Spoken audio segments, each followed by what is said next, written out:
अस्सलाम वालेकुम।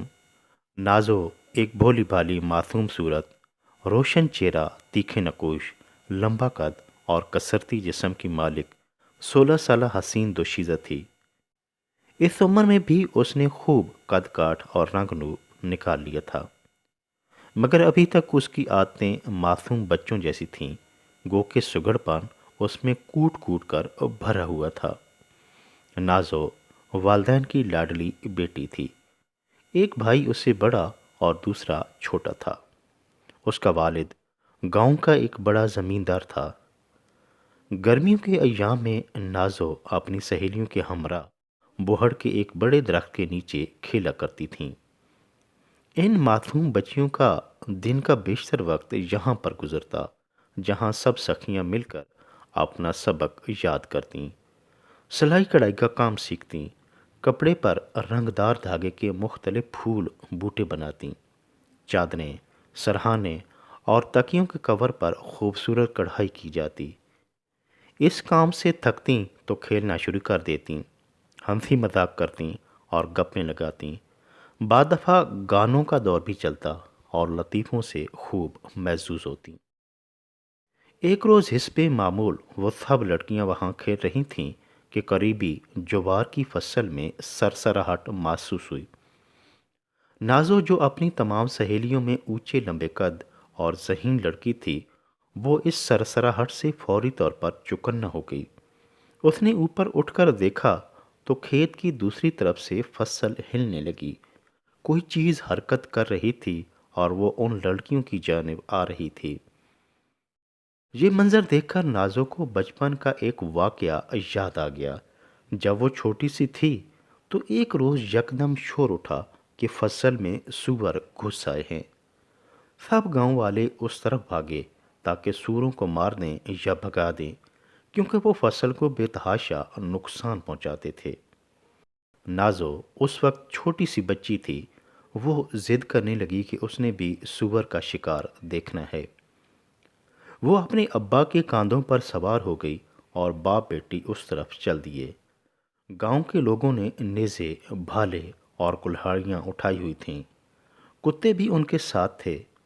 नाजो को सूअर तो कहीं नजर न आए, मगर जब वो फसल के अंदर इधर उधर भागते तो फसल के पत्ते हिलते। नाजो को वालिद बताता कि देखो, वो सूअर भागा जा रहा है, लेकिन वो सिर्फ पत्ते हिलते ही देख सकी। आज भी ऐसा ही मंजर था कि फसल के पत्ते तेजी से हिलते नजर आए। नाजो ने शोर मचा दिया कि फसल में सूअर घुस आए हैं। नाजो और उसकी सहेलियों की चीखों पुकार सुनकर गांव वाले कुल्हाड़ियां उठाए और कुत्ते लेकर वहां पहुंच गए। तजर्बाकार लोगों ने फसल के इर्द गिर्द चक्कर लगाया, लेकिन उन्हें सूअर के पैरों का कोई निशान ना मिला। मगर फसल में कभी कभी सरसराहट जरूर हो रही थी। कुत्तों को फसल के अंदर डाला गया, मगर उन्हें सूअर ना मिले। एक कुत्ता फसल के अंदर गया तो उसने बीच में जाकर भौंकना शुरू कर दिया, जिसका मतलब था कि अंदर कोई चीज जरूर मौजूद है। इसी असना में एक इंसानी चीख सुनाई दी। लोग भाग कर गए तो कुत्तों ने 3 नौजवान लड़कों को पकड़ा हुआ था। कुत्तों से छुड़वाकर जब उन लड़कों को बाहर निकाला गया तो मालूम हुआ कि ये बदचलन लड़के, जो कि दूसरे गांव के थे, इन लड़कियों की ताक में थे और फसल में घात लगाकर बैठे थे। जो ही कोई लड़की फसल के करीब जाती, उसे पकड़कर हवस का निशाना बना दिया जाता था।